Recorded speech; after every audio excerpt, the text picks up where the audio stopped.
आप ही को बोले हैं, आइए।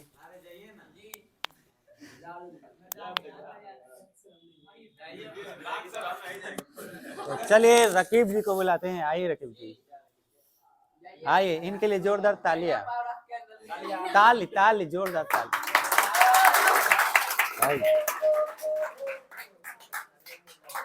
हम जितना पूछेंगे उतना बताना है, ठीक है?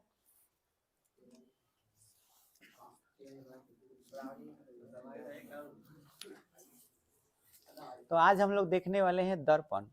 दर्पण तीन किस्म का बताए थे। एक साधारण समतल दर्पण जो हमारे घर में आईने में रहता है, ठीक है, जैसा मुंह वैसा दिखाता है, ऐसा देखते हैं होंगे आप। लेकिन ये जो दर्पण है कमाल का दर्पण है, इसमें जैसा मुंह होगा वैसा नहीं दिखेगा।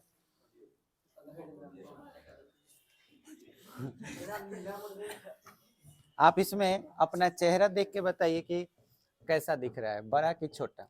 छोटा दिख रहा है। अच्छा, इसको छू के देखिए, उठा हुआ है कि धंसा हुआ है? ये दर्पण उठा हुआ है, इसका तल उठा हुआ है। और इसमें कैसा दिख रहा है? छोटा। यानी बड़ी वस्तु को ये छोटा कर दे रहा है, राइट? तो इसे हम लोग क्या सीखें कि कोई अगर दर्पण का सतह उठा हुआ है, देखिए आप लोग भी इसमें दिख रहे होंगे, ओ हाय बोल रहा है, वाह, दिख रहे हैं। तो जिसके सतह उठे हुए रहते हैं उसमें प्रतिबिंब कैसा बनता है? अच्छा, ऐसा है कि मूड़ी नीचे चला गया हो, जैसा है वैसे ऊपर ही है, तो ऐसे प्रतिबिंब को सीधा प्रतिबिंब कहते हैं। सीधा प्रतिबिंब, तो सीधा प्रतिबिंब बन रहा है। अब बताइए, इसको देख के लीजिए, लिखिए और चेक कीजिए, अंदर धंसा हुआ है कि समतल है? कैसा दिख रहा है? तो सर दिखाए, मतलब पूरा ज्यादा दिखा रहा है, मुंह भोभाक हो जा रहा है।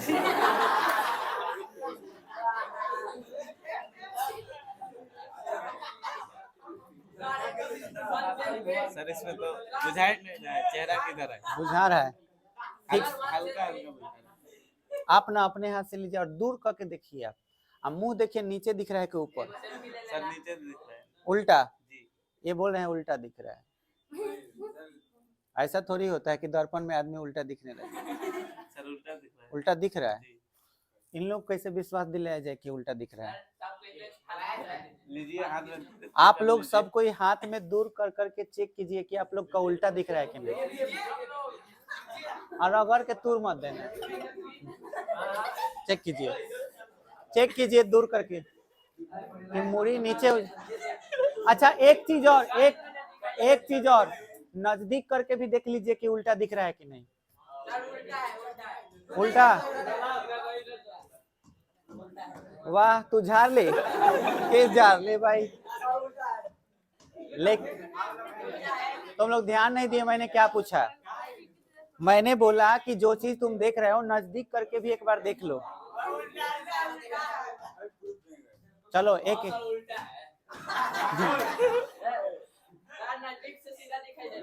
नजदीक से सीधा दिखाई दे रहा है, ये बात सही बोला जी।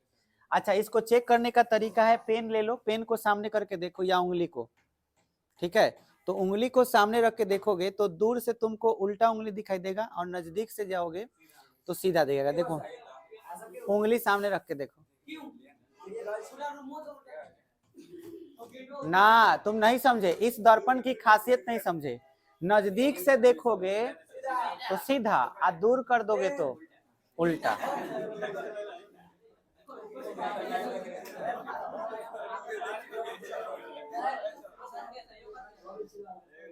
चलो ये तय हो गया ना, इसको कौन सा दर्पण बोलते हैं? अवतल। तुम लोग भी देख लो, इस सबको भी दे दो थोड़ा।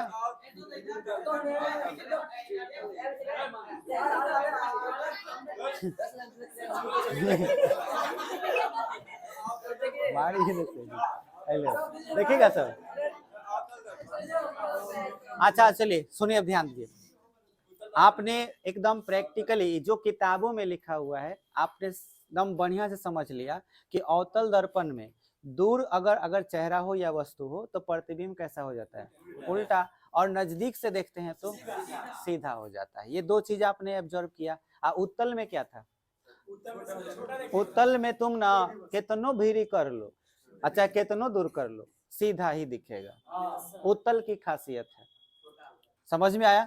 जो आईना है तुम्हारे घर पर समतल दर्पण, उसमें भी कितना हो दूरी पर रहो कैसा दिखेगा? सेम दिखेगा। सीधा। अच्छा एक इंटरेस्टिंग चीज, नजदीक ले जाओगे तो थोड़ा बड़ा दिखेगा और दूर करोगे तो और छोटा दिखेगा। अब मुझे जल्दी से बताओ, हाँ बाइक में सामने वाले मिरर में कैसा दिखता है? छोटा इमेज दिखता है। तो बताओ उसका सतह उठा हुआ होगा कि समतल होगा? उठा हुआ, हल्का उठा हुआ रहता है, बुझाता नहीं है। अगर नहीं उठा हुआ रहेगा तो छोटा दिखाएगा ही नहीं। यानी कि तुमको कोई भी प्रतिबिंब छोटा करके देखना हो तो दर्पण का ये वाला सतह थोड़ा सा क्या करना चाहिए? उठा देना चाहिए। अगर बड़ा करके देखना है तो धंसा हुआ, यानी कि अवतल दर्पण बड़ा करके दिखाता है और उत्तल दर्पण छोटा करके दिखाता है। ये बात क्लियर हो गया। अब इसका एक और इंटरेस्टिंग चीज देखने जा रहे हैं हम लोग कि ये दर्पण प्रकाश के किरण को कैसे मोड़ता है। ठीक है, चलिए इसको समझिए, इसको पकड़िए। आप पहले अवतल से शुरू करते हैं। ये अवतल है ना, लीजिए अवतल, आपको जैसे कहेंगे वैसे पकड़िएगा। देखिए हम इस पर लाइट का एक किरण बारेंगे, ठीक है, और किरण को एब्जॉर्ब करेंगे कि ये कहाँ पे जा रहा है। जैसे मैं आपको सबसे पहले बता दूं कि ये जो आप देख रहे हैं ये दर्पण, हर दर्पण के मुड़ने के बाद अगर कोई दर्पण बनाया भी जाता है तो कैसे, आप भी देखिएगा, कोई दर्पण ही बनाया गया होगा जहां भी, जिस फैक्ट्री में या जिस जगह पे ये बना होगा, कोई भी इसको बनाया कैसे होगा? तो देखो कैसे बनाया, पहले तो कांच बनाया जाता है, और कांच बनाया जाएगा तो उसको मोड़ा कैसे गया होगा। यही चीज पहले सीख जाओगे तब तुम्हें समझ में आएगा कि लाइट का बेंडिंग कैसे होता है। ठीक है, ध्यान देना। हम तुमको क्या बता रहे हैं यहाँ पे, जैसे अगर कोई कांच बनाया तो गोल कांच बनाया होगा, ऐसे गोल कांच बना। अब क्या किया होगा कि बाहर से हई वाला छोर, बाहर से इसे पेंट कर दिया होगा इतना दूर। भाई पेंट हुआ है, पेंट हुआ है ना, बाहर से पेंट हो गया। अच्छा हम अंदर से भी तो पेंट कर सकते थे। अब मान के चलो इतना अगर पेंट कर दिए और हई काट के यहाँ से हटा दिए हई वाला हिस्सा, तो ये वाला जो हिस्सा है बाहर निकल गया है इतना, और इसमें पेंटिंग कहाँ से है? ऐसे है। अच्छा इस वाले टुकड़ा को अलग कर देते हैं, हई वाला टुकड़ा, और इसमें पेंटिंग इधर से कर दे रहे हैं। तो अब बताओ इसमें बड़ा दिखेगा कि छोटा? इसमें छोटा दिखेगा क्योंकि उठा हुआ सतह इधर है, पेंटिंग पीछे है। इसमें कैसा दिखेगा? बड़ा। तो जिसमें बड़ा दिखेगा तो कौन सा प्रतिबिंब हुआ, सॉरी कौन सा दर्पण हुआ? अवतल। और ये कौन सा हुआ? बोलो दर्पण कैसे बनता है पता चला? पहले गोल कांच बनेगा, है ना, तो इसलिए इसका नाम, इसी अवतल दर्पण चाहे उत्तल दर्पण का नाम गोलीय दर्पण भी है। गोलीय का है क्योंकि गोल कांच जो रहेगा उसका किसी एक हिस्सा को पेंट कर दिया जाएगा बाहर से। अच्छा क्या किया जाएगा कि पहले इतना काट के हटा देंगे और तब पेंट कर देंगे, फिर यहाँ से काट के हटा देंगे तब पेंट कर देंगे। तो हमको दर्पण उत्तल बनाना होगा या अवतल बनाना होगा तो अपने हिसाब से पेंट। मान लीजिए उत्तल दर्पण बनाना है तो उत्तल दर्पण बनाना है तो अंदर पेंट कीजिएगा, अवतल बनाना है तो उठा हुआ भाग पर पेंट कीजिएगा तो धंसे हुए भाग में अपना चेहरा देख पाइएगा। ये बात समझ में आ रहा है? तुम भी समझ रहे हो ना? क्योंकि अब तुम्हें ध्यान देना है, क्योंकि हम जो प्रैक्टिकल करेंगे तो उसको बढ़िया समझना है। ठीक है, अब ध्यान सुनो। इस दर्पण का मान, इस गोलीय जो गोला देख रहे हो, इस गोला का एगो अपना त्रिज्या होगा, एक केंद्र भी होगा, केंद्र होगा ना। तो इस केंद्र को और इसको ऐसे अगर मिला दें, एकदम दर्पण के बीच भाग में मिला दें, ठीक है, तो इसका पूरा नाम जो रखा गया है, देखिए त्रिज्या तो इसका नाम है, ये त्रिज्या तो है, लेकिन ये त्रिज्या एक दर्पण का है, ठीक है, और वो दर्पण कैसा है? टेढ़ा। दर्पण टेढ़ा है, तो दर्पण टेढ़ा है और टेढ़ा को बोलते हैं वक्र। ठीक है, तो इसलिए इस त्रिज्या का नाम है वक्रता त्रिज्या। क्या नाम है? वक्रता त्रिज्या। बोलो ये बात क्लियर हुआ? दूसरा चीज कि हई जो केंद्र है इसका नाम है वक्रता केंद्र, इसलिए इसको सूचित करते हैं सी से। इंग्लिश है सेंटर ऑफ कर्वेचर, तो इसीलिए इसको काहे सूचित करते हैं? सी से। और इसका नाम क्या है? वक्रता केंद्र। तो याद रहे कि इस बिंदु का नाम वक्रता केंद्र है। अच्छा ऐसे पूरा एगो सीधा लाइनें खींच दें ऐसे, इस लाइन को कहते हैं मुख्य अक्ष। क्या बोलते हैं, मुख्य अक्ष। बात समझ में आया। अब दर्पण के एकदम बीच में जो ऐसा बिंदु जो दर्पण के एकदम बीचों बीच में हो, यहाँ एकदम बीच में, ठीक है, इस बिंदु का नाम है ध्रुव। ध्रुव को सूचित करते हैं काथी से, पी से। तब बोलो मुख्य अक्ष कहाँ से गुजरता है, ध्रुव से, और कहाँ से गुजरता है, सी से। माने सी या पी से गुजरने वाली रेखा को क्या कहते हैं, बोलो। ये बात क्लियर हो गया। मेन मुख्य अक्ष इसमें आपको समझना था, मुख्य अक्ष बहुत इंपॉर्टेंट चीज है। तो बोलो इसमें मुख्य अक्ष कहाँ से होगा, यहाँ बीच से होगा। ये कोई सचमुच का नहीं होता है, ये बस अपने से माना हुआ चीज है। आपको कल्पना करना है कि इसके बीच में कोई ऐसे लाइन है, बात बुझाया। और वो लाइन को हम लोग क्या बोलते हैं, मुख्य अक्ष। अब देखना ध्यान से, इसको ऐसे पकड़िए, अब ध्यान दीजिएगा, हम एकदम सीधा ऐसे, ठीक है। अब आपको ध्यान देना है कि ये लाइन पर जब हम प्रकाश बारेंगे तो प्रकाश को बारने के बाद इसका डायरेक्शन किधर मूव करता है, बस उसी को देखना है, ठीक है। लाइन आपको ये दिख रहा है, ये वाला ये दिख रहा है, थोड़ा थोड़ा दिख रहा है। लाइट कम कर दीजिएगा तो सब दिखेगा। अभी दिख रहा है, वो भी बंद कर दो, अब दिखेगा। अब दिख रहा है, देखो अभी भी नहीं दिख रहा है, बंद करो, पूरा अंधेरे कर दो। अब हम लोग का मुंह जो है ना, अब दिखाई दे रहा है।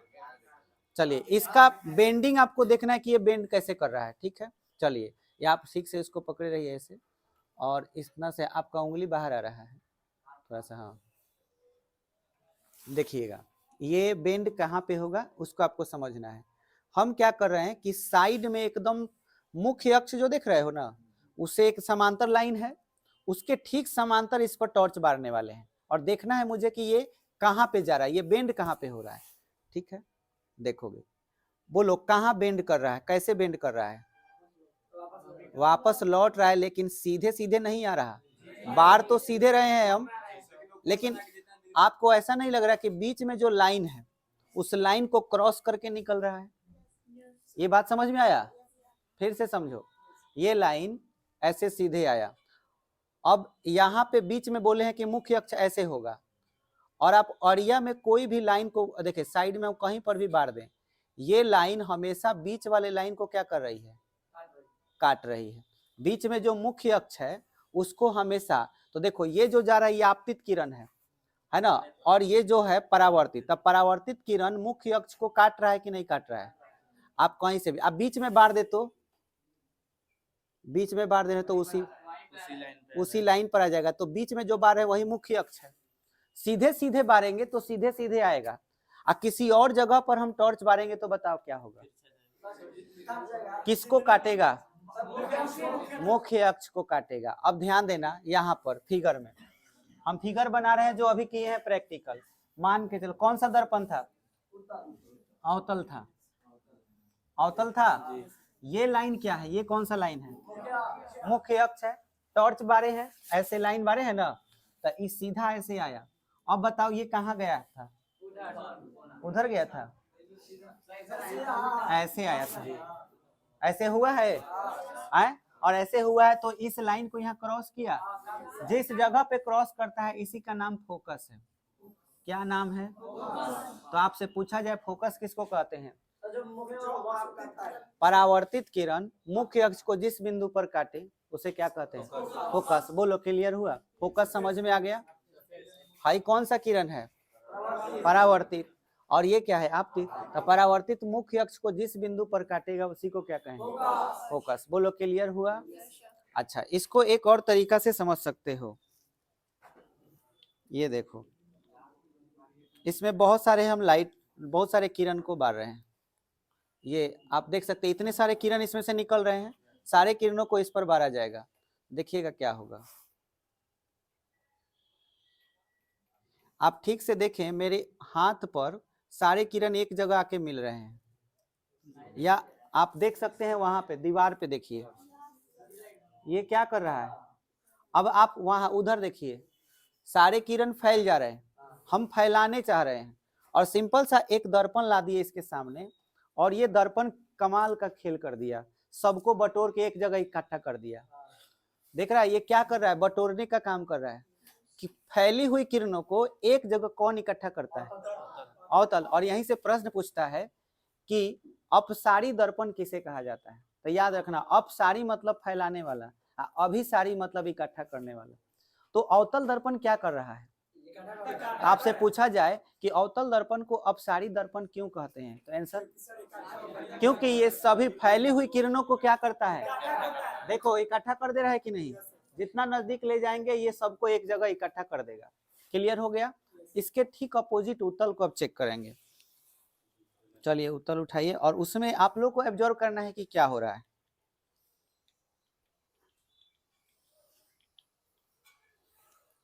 देखिए सीधा पकड़िए। अब इसके हम कोर पर लाइट बार रहे हैं और देख रहे हैं कि क्या हो रहा है, जैसे पहले बारे थे। अब बताइए क्या हो रहा है? क्या ये मुख्य अक्ष को काट रहा है? नहीं काट रहा है, नहीं ना काट रहा है। इसको ड्रॉ करते हैं यहाँ पे, ऐसे था। टॉर्च हम कहाँ बारे थे? साइड में। मान के चलो साइड में यहाँ टॉर्च बारे, लाइट बारे, किरण किधर गया? ऐसे भाग गया, ऐसे भागा। अच्छा, अगर कोई आदमी इस किरण को नहीं देखे, खाली इसको देखे, तो उसको लगेगा कि ना कि ये किरण कहीं पीछे से आ रहा है, उसे ऐसा ही ना फील होगा। अब देखिए इसी को ना मुख्य अक्ष कहते हैं, गौर से देखिए, इसको मुख्य अक्ष कहते हैं। तो ये वाला परावर्तित किरण है, ये रियल में मुख्य अक्ष को नहीं काट रहा, लेकिन ऐसा लग रहा है कि मुख्य अक्ष को काटता हुआ प्रतीत हो रहा है। समझ में आया? ये मुख्य अक्ष को क्या कर रहा है? काटता हुआ प्रतीत हो रहा है। तो इसका फोकस यहाँ पे आ जाएगा। अब बताइए, पहले वाले में फोकस दाएं तरफ था कि बाएं तरफ है? दर्पण ऐसे बनाए थे ना, तो फोकस किधर था? देखो इधर, बाएं तरफ। अब फोकस किधर है? दाएं तरफ। तो ये भी याद रखना है कि उत्तल दर्पण में फोकस किधर होता है? दाएं तरफ, राइट साइड। और अवतल दर्पण में बाएं तरफ। दोनों बात क्लियर हो गया? फोकस किधर कौन होता है? अच्छा, उत्तल दर्पण में फोकस कटता हुआ प्रतीत होता है या रियल में कटता है? कटता हुआ प्रतीत होता है। इतना बात क्लियर हो गया? अब थोड़ा सा हम प्रकाश को देख लेते हैं कि पहले प्रकाश क्या हो रहा था? इकट्ठा हो रहा था। अब क्या होना चाहिए? फैलना चाहिए। देखिएगा अभी आप पहले इधर देख लीजिए दीवार पर कि कितना लाइट है। ये लाइट आप देख रहे हैं,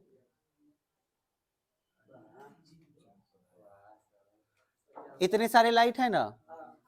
अगर इतना है तो इसके बाद दर्पण के बाद या तो इसे इकट्ठा हो जाना चाहिए, नहीं तो बहुत ज्यादा फैल जाना चाहिए। अब आप इसके सामने दर्पण लाइए। दर्पण लाने के बाद यहाँ देखिए क्या हो रहा है। पहले नजदीक नजदीक था, अब क्या हो गया? ये तो बहुत ज्यादा फैल गया। देख सकते हो, देखो जो वीडियो देख रहा है उसको भी दिखाना है ना। देखो भाई फैल जा रहा है कि नहीं? अब पहले नजदीक नजदीक था, अब क्या है? फैल जा रहा है। क्लियर हो गया? तो बोलो इसे कौन सा कहेंगे? अच्छा, इसके पहले गलती बोल दिए हैं। हम बोले हैं अपसारी की अभिसारी? अपसारी बोल दिए हैं। अपसारी मतलब फैलाना होता है। फैलाने का काम फैलाने का काम कौन करता है? अपसारी। तो कौन सा दर्पण अपसारी होगा? होता, बोले सही थे, खाली नाम गलत बोला गया है। अपसारी मतलब फैलाना हम बोले हैं, वो तो इकट्ठा करने का काम न कर रहा था। तो अवतल दर्पण क्या होगा? इकट्ठा करेगा। तो अभिसारी की अपसारी है? अभिसारी। बोलो क्लियर हो गया? चलिए अब आप बैठिए, लाइट ऑन कीजिए। अब ध्यान से सुनिए फिर से, इतना सारा बात बताएं, इसमें बहुत सारा ऑब्जेक्टिव है, ठीक है। अब इसमें आप ये समझ चुके हैं कि अपसारी मतलब क्या होता है? फैलाना। और फैलाने का काम कौन करता है? उत्तल की अवतल? अवतल। फैलाना, जो ऊंच होगा वह फैलाएगा। समझ में आया? और जो धंसा हुआ है वो क्या करेगा? इकट्ठा करेगा। तो अवतल दर, हाँ, तो ये बात क्लियर हो गया? हाँ देखो, अगर धंसा हुआ है, ऐसे धंसा हुआ है, ये लाइट यहाँ आया, ऐसे बेंड कर देगा ये। अगर एक लाइट इधर से आता है तो ऐसे बेंड कर देगा, समझ में आया। फिर लाइट ऐसे इधर से आया तो फिर इधर बेंड करके एक ही जगह फोकस करेगा। फिर इधर समांतर किरण आया, फिर एक जगह क्या करेगा, तो सबको एक जगह इकट्ठा कर रहा है कि नहीं। सबको अगर एक जगह इकट्ठा कर रहा है तो ये अपसारी हुआ कि अभिसारी हुआ, अभिसारी हुआ। तो अभिसारी दर्पण किसको कहेंगे, अभिसारी अवतल दर्पण, अपसारी उत्तल दर्पण। फोकस उत्तल का किधर होता है, फोकस, फोकस उत्तल का दाएं तरफ, अवतल का फोकस यहाँ दिख रहा है ना, लाइट यहाँ पे इकट्ठा हो रही है, तब किधर हुआ, बाएं तरफ, बाएं तरफ हुआ। अब ध्यान से समझो, यहाँ बीच में दर्पण के बीच में जो बिंदु होता है उसे ध्रुव बोलते हैं। तो ये क्या है, ध्रुव है, और ये क्या है, फोकस। तो इसके बीच एगो दूरी हुआ है। अच्छा एक बात बताओ, इतना बड़ा अगर दर्पण होता तो यह फोकस तनी और ज्यादा दूर पर बढ़ता, लेकिन ये क्या है, नजदीक है। इसका मतलब इनके बीच का दूरी भी इंपॉर्टेंट है, समझ में आया। तो इस दूरी को नाम रखा गया फोकस दूरी, बात बुझाया। और इसे सूचित करते हैं किस से, हाँ छोटा एफ से, आप फोकस को बड़ा एफ से। बोलो क्लियर हो गया। फोकस दूरी कहाँ से कहाँ तक होगा, ध्रुव से लेके एफ से पी, बोलो सीधा सीधा। अब मुझे ये बताओ, एक अक्ष वाई अक्ष पढ़े हो ना, ये बताओ अगर ये एक अक्ष है और ये वाई अक्ष है तो इधर वाला दूरी प्लस होगा कि माइनस, इधर प्लस, ऊपर नीचे, ये बुझाया। ये हिसाब से अगर हम तुमसे कहें कि दर्पण ही वाई अक्ष है, मान के चलो दर्पण ही, तनिषा टेढ़े है तो क्या होगा, लेकिन दर्पण ही वाई अक्ष है, हई जौन ओ है इसके जगह पर क्या लिखा हुआ है पी, तो एकरा हिसाब से इधर का दूरी माइनस होगा कि प्लस, माइनस। तो अब मुझे जल्दी से बताओ, उत्तल दर्पण में फोकस किधर था, इस तरफ था, तो बोलो इधर का फोकस दूरी प्लस में होगा कि माइनस, तो इधर का फोकस दूरी प्लस में, लेकिन अवतल दर्पण में फोकस दूरी माइनस में। तो ऑब्जेक्टिव में ये भी पूछता है कि अवतल दर्पण की फोकस दूरी कैसी होती है, प्लस की माइनस, तो क्या आंसर होगा, अवतल दर्पण, अवतल दर्पण एक नाम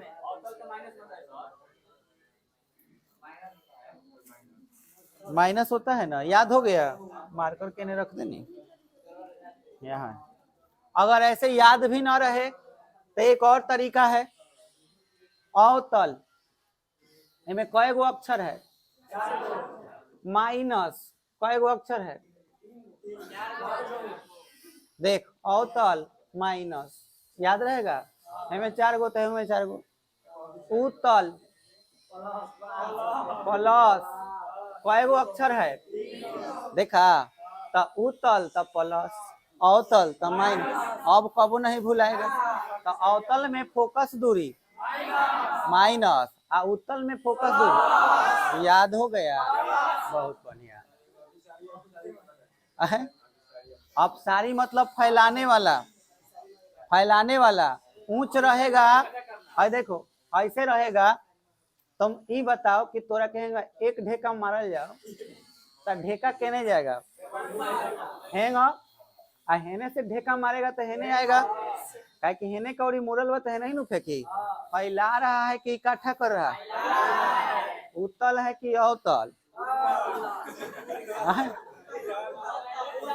उठल, उठल बा, उत्तल हुआ, उत्तल फैला देता है इसलिए इसका नाम अपसारी है, बात समझ में आया। उत्तल फैला देते हैं इसलिए अपसारी है। अवतल एकरे के पलट दे, कढ़ाई में कोनो सब्जी डलबे तो कहाँ जाके अरी, बीच में, तो इकट्ठा कर रहा है कि फैला रहा है, समझ लिया। तो देखो इधर सीधे सीधे से समझो, कढ़ाई के उलट के सब्जी बनाएगा तो सब्जी कहाँ, सब फैल जाएगी,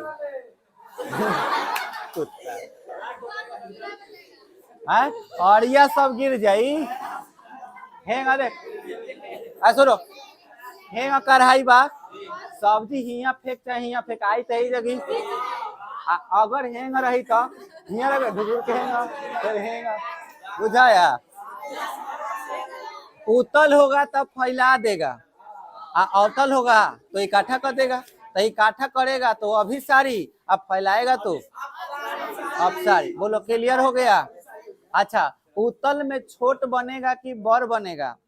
उत्तल में छोट बनेगा, अवतल में बड़का बनेगा। अच्छा, नजदीक से देखोगे तो कैसा है? सीधा, और दूर से उल्टा। समझ में आया? चलिए, अब इतना बात लिख लेंगे तब कुछ आगे का कहानी होगा, ठीक है। हम लोग बारी बारी से लिखेंगे, पहले पढ़ेंगे समतल दर्पण, तब उत्तल अवतल पढ़ेंगे, ठीक है। तो एक क्वेश्चन लिखिएगा, स्टार देकर एक क्वेश्चन लिखेंगे। समतल दर्पण की विशेषताएं, समतल दर्पण की विशेषताएं लिखें। ये 2 मार्क्स के लिए क्वेश्चन आता है, ठीक है। समतल दर्पण की विशेषताएं लिखें। लिखिए, समतल दर्पण की विशेषताएं निम्नलिखित है। सब बुझा रहे हैं ना? बाउंस नहीं ना कर रहा है? समतल दर्पण की विशेषताएं निम्नलिखित है।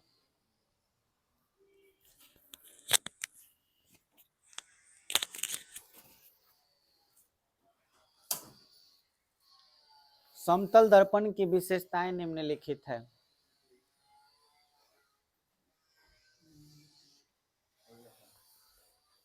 नंबर एक बोले, समतल दर्पण में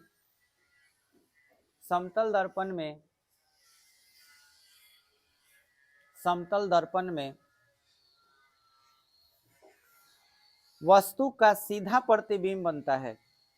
वस्तु का सीधा प्रतिबिंब बनता है।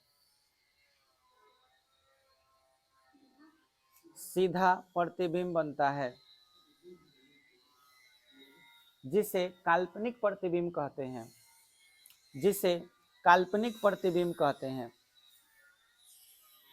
जिसे काल्पनिक प्रतिबिंब कहते हैं। काल्पनिक लिखने आ जाएगा। काल्पनिक, कितना गोरा काल्पनिक पढ़ देता है। काल्पनिक प्रतिबिंब कहते हैं। काल्पनिक का एक और नाम है आभासी। बाद में आभासी लिखाते रहेगा, मन करे तो लिख सकते हो। काल्पनिक के बड़े बगल में आभासी कहते हैं।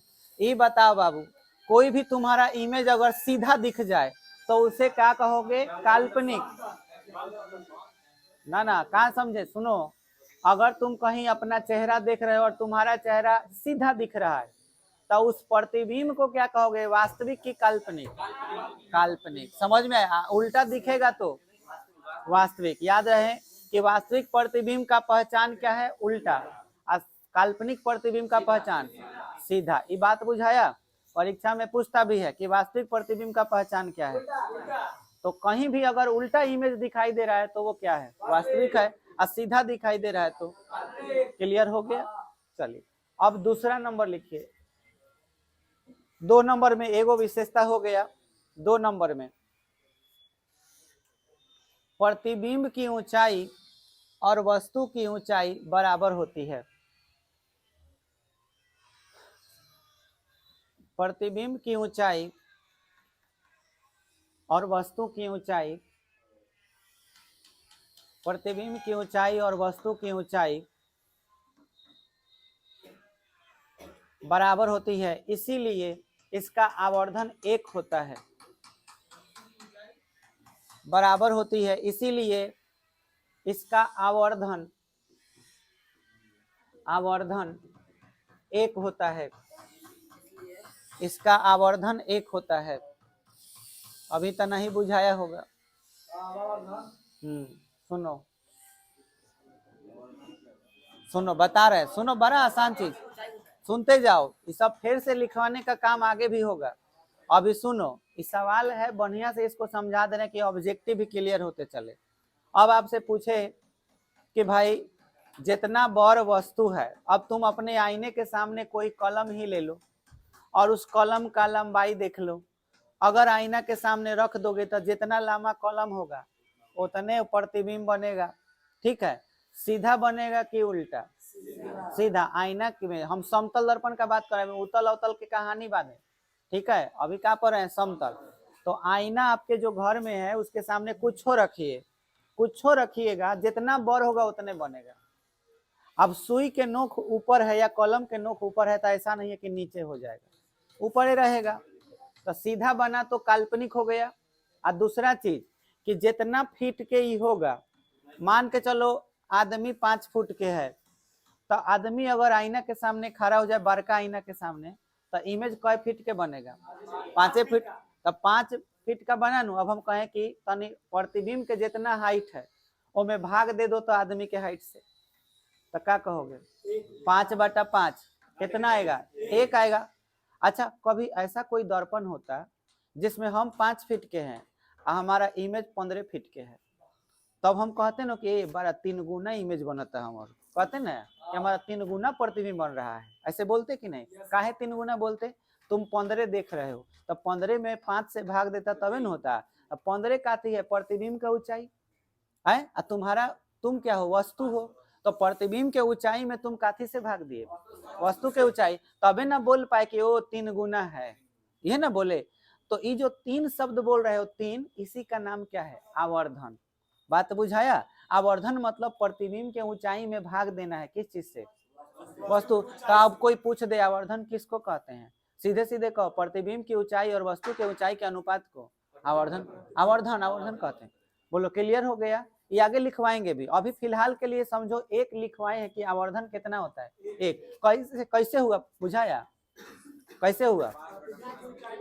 जितना ऊंचाई वस्तु का उतना ऊंचाई प्रतिबिंब का, भाग दोगे तो कितना आएगा? 1। इसीलिए इसका आवर्धन कितना होता है? 1। बोलो क्लियर हो गया? आवर्धन को इंग्लिश में मैग्निफिकेशन कहते हैं, है ना। इसीलिए इसको m से भी दिखाया जाता है कि m का मान कितना होता है? 1। आगे ये सब बताएंगे जब और दर्पण पढ़ाएंगे ना, उतल अवतल, उसमें। ये क्लियर हो गया? चलो अब इसके बाद लिखो कै नंबर? 3 नंबर। वस्तु की दूरी, वस्तु की दूरी प्रतिबिंब की दूरी के बराबर होती है। वस्तु की दूरी प्रतिबिंब की दूरी के बराबर होती है। वस्तु की दूरी प्रतिबिंब की दूरी के बराबर होती है। हो गया? अर्थात अब सुनो, इसमें एगो बहुत इंपॉर्टेंट बात तुमको मिलेगा, वस्तु की दूरी। तो जब भी हम u लिख दें u, तो समझ लेना वस्तु की दूरी है। समझ में आया? अगर भी लिख दें तो समझ लेना कौन सी दूरी? प्रतिबिंब। प्रतिबिंब की दूरी, इसका मतलब समझो। मान के चलो ये आईना है, तो आईना से हम 2 फीट दूरी पर हैं, मान के चलो। तो आईना से 2 फीट की दूरी पर है, तो हमारा प्रतिबिंब अंदर कै फीट की दूरी पर होगा? 2 फीट। तो हम वस्तु हो गए, अंदर जो है वो क्या हो गया? प्रतिबिंब। तो वस्तु की दूरी हमसे 2 फीट है, तो प्रतिबिंब की दूरी, तो हम बोलेंगे कि u का मान मतलब मेरा मान 2, अभी का भी मान कितना? 2। तो याद रखना है वस्तु की दूरी जब भी हम बोलेंगे तो क्या समझना है? u, है ना। प्रतिबिंब की दूरी बोलेंगे तो v, ये याद रखना है। तो इसमें u और v आपस में क्या होता है? बराबर। ये बात समझ में आया? तो अर्थात में नीचे लिख लेना है u बराबर v।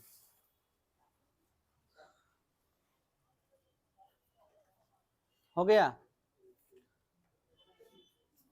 अगला नंबर कै हो गया? 4 नंबर में लिखो, समतल दर्पण में, समतल दर्पण में, समतल दर्पण में वस्तु का दायां भाग, वस्तु का दायां भाग बाएं तरफ, वस्तु का दायां भाग बाएं तरफ, वस्तु का दायां भाग बाएं तरफ और बायां भाग दाएं तरफ, दायां भाग बाएं तरफ और बायां भाग दाएं तरफ दिखाई देता है। हाँ उल्टा लिखना है, दायां भाग बाएं तरफ और बायां भाग दाएं तरफ दिखाई देता है। समतल दर्पण में वस्तु का दायां भाग बाएं तरफ और बायां भाग दाएं तरफ दिखाई देता है, इसे पार्श्व परिवर्तन कहते हैं। इसे पार्श्व परिवर्तन कहते हैं। क्या कभी ऐसा देखे हो? हुआ है ऐसा कभी कि प्रैक्टिकल हो जाए?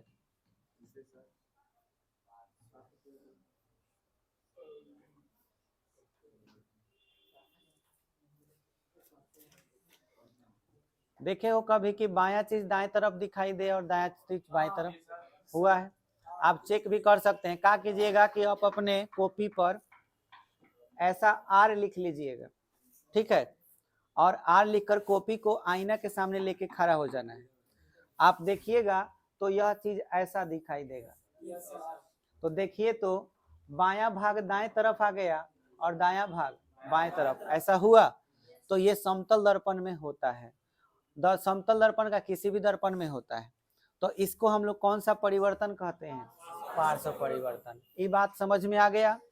चलिए, तो इसमें इतना गुण हो गया। अब तनी सा फोकस पर बात करेंगे, क्योंकि फोकस पर सवाल पूछता है समतल दर्पण में। तो अभी थोड़ा देर पहले हम तुमको बताएं कि ऐसे दर्पण टेढ़ा रहे तो इसको अवतल बोलते हैं। अगर कोई किरण ऐसे सीधा सीधा बारोगे, है ना, मुख्य अक्ष के समांतर है, मुख्य अक्ष है, और मुख्य अक्ष के समांतर तुम टॉर्च बार दिया, तो लाइट ऐसे आके इसको क्रॉस करेगा। क्रॉस किया, इसको क्या कहोगे? फोकस कहोगे।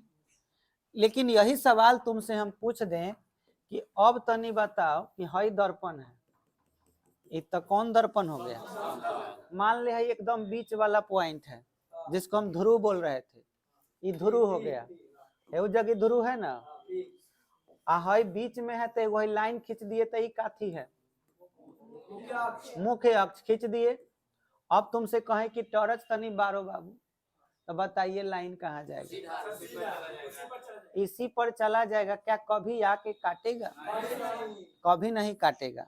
तब पूछेगा कि समतल दर्पण के फोकस कितना होता है? फोकस कहाँ होता है? आए? तो हम फोकस ढूंढने के लिए इस लाइन को पकड़ के जाएंगे ढूंढेंगे कि कहाँ जाके कट रहा है। तो चलिए जा रहे हैं, मान के चलिए, चलते चल जाएंगे जिंदगी भर, लेकिन कभी नहीं मिलेगा कि कहाँ कटा। तो ऐसे जगह को बोला जाता है अनंत। समझ में आया? तो परीक्षा में पूछ देता है कि समतल दर्पण का फोकस होता है ऑप्शन ए 0, ऑप्शन बी अनंत पर, ऑप्शन सी ध्रुव पर, ऑप्शन डी वक्रता केंद्र पर। तो आंसर क्या होगा? अनंत पर। बुझा गया? अच्छा, अगर पूछ दे कि फोकस दूरी कितनी होती है, तो भी आंसर क्या होगा? अनंत। बोलो बुझा गया? तो इसको भी लिख लो, ऑब्जेक्टिव में आता है। हाँ 5 नंबर डाल के, तुम 6 डाल देना। आए?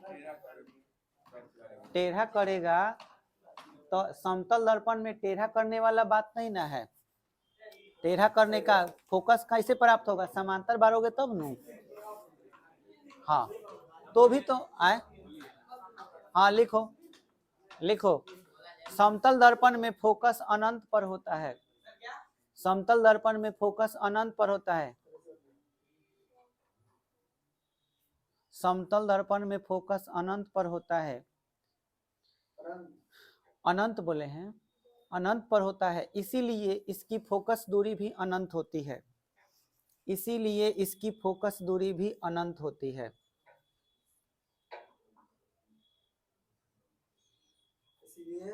इसकी फोकस दूरी भी अनंत होती है।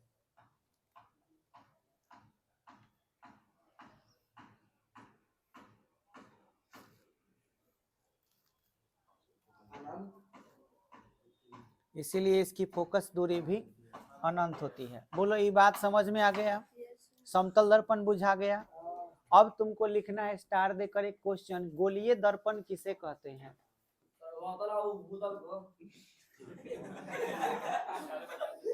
गोलीय दर्पण किसे कहते हैं?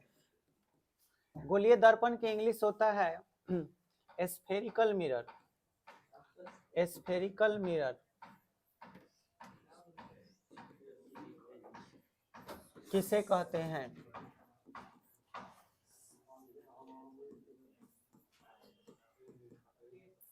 आंसर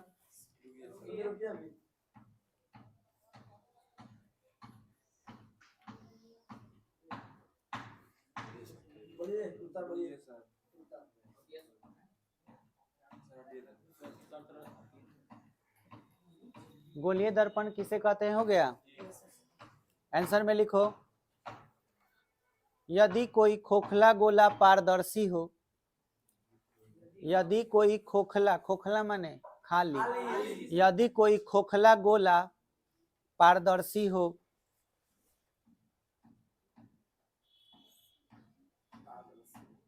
पारदर्शी हो, यदि कोई खोखला गोला पारदर्शी हो और उसके किसी एक भाग को, और उसके किसी एक भाग को, किसी एक भाग को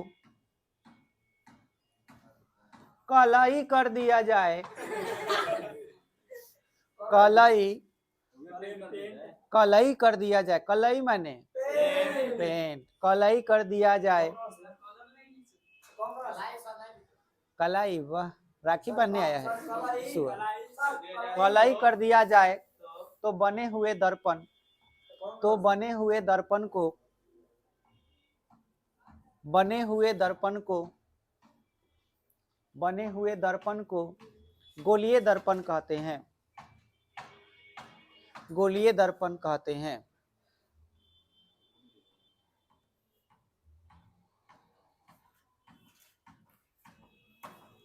जो दो प्रकार का होता है, जो दो प्रकार का होता है, जो दो प्रकार का होता है,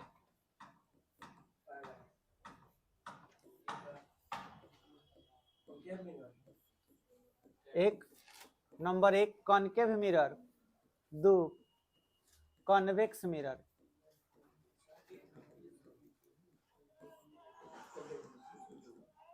उत्तल दर्पण,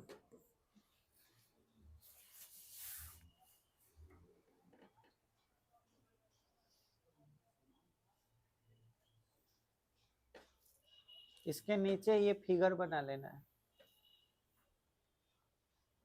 फिगर साफ साफ बना दे रहे हैं, ऐसा ही पहले लिख लीजिए और मेरे साथ फिगर बना लीजिएगा।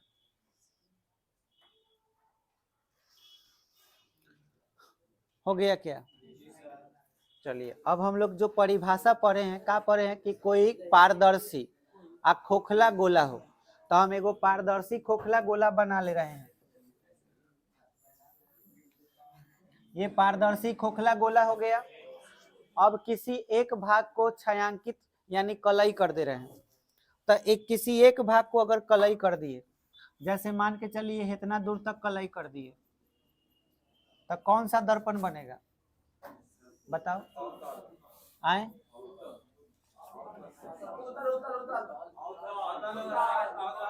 मुहवा केने देखबा, केने से मुंह देखेगा? इधर से देखेगा तो धंसा हुआ है कि नहीं? अच्छा, इसमें पेंट ये हो जाएगा। अच्छा अब बताओगे, अब बताओ इस लाइन को क्या बोलेंगे?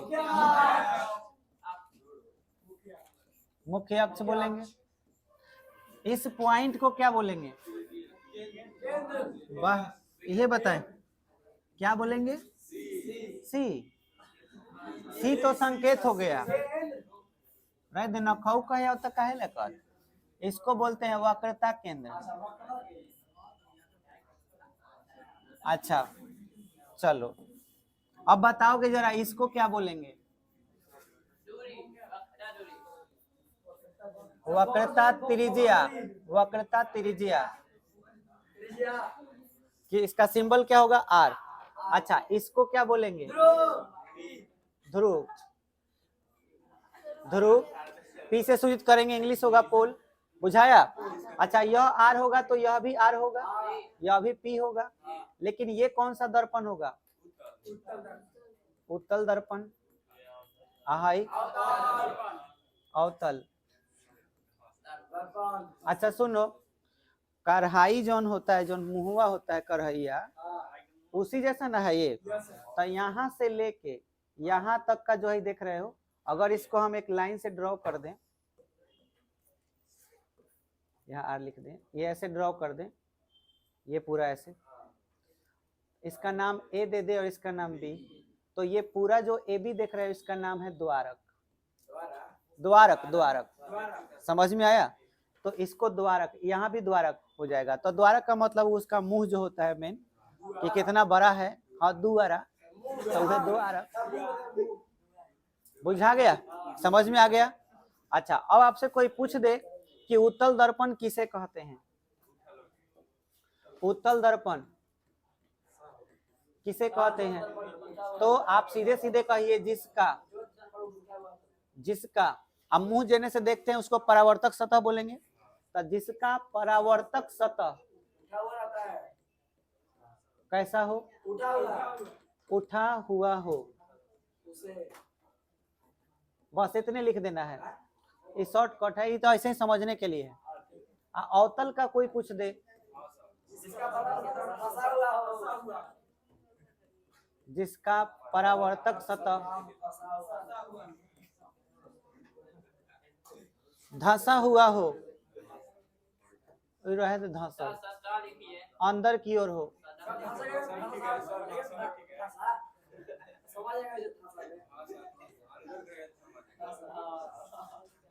धंसा हुआ हो,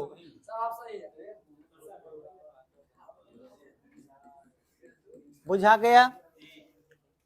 चलिए इसको बना लीजिए। एक और चीज बताना चाहेंगे, इंग्लिश में भी थोड़ा सा समझ लिए।